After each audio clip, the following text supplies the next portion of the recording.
digniin ku socoto dadka boofiska sugayo ama boofiska rajada ka qabo oo boofis rajaynayo. Marka maxay tahay digniintaas si aad ula socoto muuqaalkan dhammaystiro si faahfaahsan adigoo mahadsan. Bismillaahi raxmaani raxiim. Assalaamu calaykum waraxmatullaahi wabarakaatu. Kusoo dhawaada qaxootiga Dadaab channel. Asxaabta horaana la joogtay waad ku mahadsantihiin. Sidoo kale asxaabta cusubna waxaan ka codsanaynaa inay subscribe iyo like iyo share inay nagu qabtaan.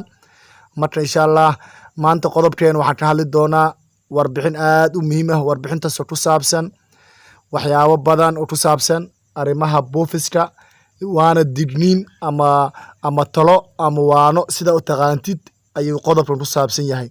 Waa maxay marka waanada ama digniinta ku saabsan dadka boofiska sugayo ama rajada ka qabo oo boofis rajaynayo inuu mar fursadaas u helo.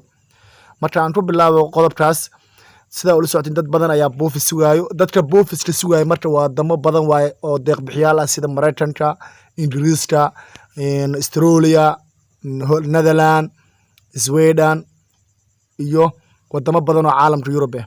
Marka wadamadaas waxay sameeyaan markaad boofis marayso waxay sameeyaan dabagalkaas oo ah inaad isticmaasho sida social mediaha, Facebooka.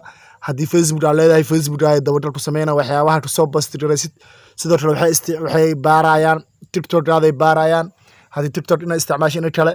Marka waxyaabo badan ay sameeyaan because maadaama qoladaas ay ku dheereeyaan aaladaha technology-ga shaqaale badan ayaa u joogo dabagal saas ku sameeyaan. Sababtaasna waxay rabaan inay ogaadaan waxyaabaha aad bastiraysid, waxyaabo khatar ku ah wadankooda maadaama wadankooda aad aadaysid. Marka waa inay ogaadaan dhaqdhaqaaqa ay la socdaan. Sida kale qodobka saddexaad waxaa ka mid ah telephone numberkaada aad ku qoran boofiska in ay dabagal ku sameeyaan dadka aad wacayso. Haddii qaxootiga joogaan, haddii wadanka ay joogaan inay la socdaan ay rabaan. Adiga wadankaada joogtid markaad telephone ka hadlayso lambarka, marka lambarka telephone lambarka hataa way dabagal ay ku sameeyaan, baaritaan ay lu sameeyaan. Sida wax u daran oo u inkaaran wadanka Mareykanka ayaa u daran. Wadanka Mareykanka sida ula socotiin markaad face to face markaad Mareykan ku qaado oo feedback aad qaadato waa la socotiin GVA maraysaa. GVA markaad gudubto INS way sida u taqaantiin. INS taas marka waxay la sameeyaa qof walban waa inuu maraa wax la hay security check up. Security check up taas wax kale ma ahan in dhaqdhaqaaqaada lala socdo. 10kaada lambar ayaa la ilaalinayaa meel alla meeshaad u safarto. Haddii Soomaali aad aadid lambarkaada lambar Soomaali hadii ka wacdid marka lambarkaada dhaqaaqiisa inay la socdo baaritaankaas ay saas ku sameeyaan.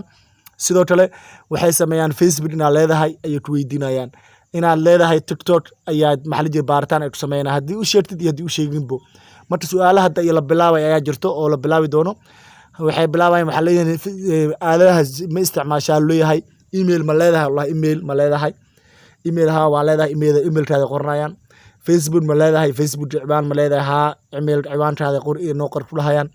Sidoo kale TikTok ma leedahay ha TikTok ciwaankiisa la siid. Waxaas dhan waxay rabaan dowladda la sameeyaan. Haddaadan u sheegin mar qaar waxay sameeyaan hataa naftirkooda sir ah inay dadku ka weydiin ayta mar istooda u baaraan marka qaabab ay ku baaran ayaa jirto. Itaadka isticmaalaan ayaa jirto. Marka baaritaankaas wax kala ma ahan inay la socdaan dhaqdhaqaaqaada inay la socdaan iyo waxyaabaha soo gelinaysa inay khatar ku yihiin wadankooda. Marka muuqaal kala bar ayaan maraynaa. Fadlan waxaan igu codsanaynaa haddii horaan subscribe noo saarin waxaan ka codsanaynaa marka inaad subscribe noo saarto. Waan ku xasuusinaynaa like noo saar. Like waxay naga caawinaysaa inuu muuqaalkeena meel badan ama dad badan u gaaro. Sidoo kale waxaan ka codsanaynaa muuqaalka noo sheegaysid asxaabtaada u sheegay dadkan. Waa qodobo hadda muhiim ayaan ka hadalnaa oo ku saabsan arrimaha qaxootiga caalamka meel walba ka joogaan. Hadda qaxootiga Kenya, qaxootiga Uganda, qaxootiga Ethiopia, qaxootiga South Africa, qaxootiga UK, qaxootiga Sweden, qaxootiga Mareykan, meel walba caalamka qaxootigooda aan ka hadalnaa. Marka fadlan subscribe ta naga baqeylina. Agtaada wax kama ahan anaka wax badan ayaan u taraysaa iyo like ta hanaga hilmaamina. Marka sidaan aan hadda hadalkan sheegay waa muhiim inaad iska ilaalisiin social mediaha aad isticmaalaysid haddii boofis rajada leedahay, haddii aad marayso ama had ku socdo process-ka meel mar laakiin iska ilaali social media waxyaabaha aad soo gelinayso waxyaabaha badan iska ilaali fajirnaa lambaradaada iska ilaali lambar telefoon lambaradaada meelaha iska ilaali. Marka waxyaabaha khatarta ku ah hadhooti oo dib saameyn ku yeelanayso inta soo qadar Ilaahay isla tahay oo Ilaahay meeshu ku qoro Ilaahay cid ka reebaysa aysan jirin. Haddii Mareykan email ka fiican Ilaahay ku qoro cid ka reebaysa ma laha laakiin taxadarku wuu fiican yahay. marka social mediaha iyo TikTok-gaada dhaqdhaqaaqiisa yareey. Sidoo kale dadka hadda DV lottery buuxsanayo marka warqad oo DV 260 lahaa jirtaa. Markaad buuxinayso way ku weydiinayaan social media ma leedahay, meelo badan aad buuxinaysaa, TikTok ma leedahay, ciwaankiisa wax dhan aad buuxinaysaa. Dhowr intaas waxay sameynayaan dabagal leh way. Marka wax kale ma ahan si aad ula socoto waa inaad fijirnaan aad samaysiin insha Allah nin walbana muraadkiisa Ilaahay u sahlo ninka wax sugaay ninkan wax sugayn.